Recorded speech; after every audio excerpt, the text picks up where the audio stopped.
तर पुन्हा एक मिनी ब्लॉग आज आपल्याकडे नाही का भरपूर सारी ऑर्डर आली होती आणि ते आज आपल्याला कटिंग करून मग समोर द्यायचे पण होते.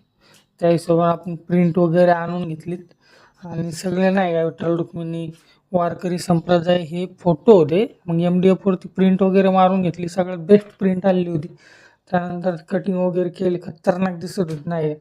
हे बघा तुम्ही, वारकरी संप्रदाय ज्यावेळेस दिंडी निघते ना आपली, त्यावेळेस असं मस्तपैकी नाही का झेंडा वगैरे असतो.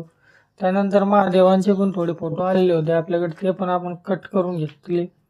मग यांचे बेस पण नाही का खाली आपण मस्तपैकी टेक्स्चर देऊन EV प्रिंटमध्ये मागवले, जेणेकरून ते दिसायला आणखी पण खतरनाक दिसेल. त्यानंतर कटिंग वगैरे स्टार्ट करून टाकली होती, कटिंग पूर्ण कंप्लीट केली ती नाही का. भरपूर सारी ऑर्डर असल्यामुळे आपल्याला ना म्हणजे ते कटिंग झालं नाही, तर आज पुन्हा आपण नाही का कट करणार आहेत. Thank you so much. आणि त्यानंतर एक सॅम्पल म्हणून आपण एक लहान मुलांसाठी पाळणा बनवला होता. हे पण बघा कसं खतरनाक दिसतंय नाही का. Thank you so much.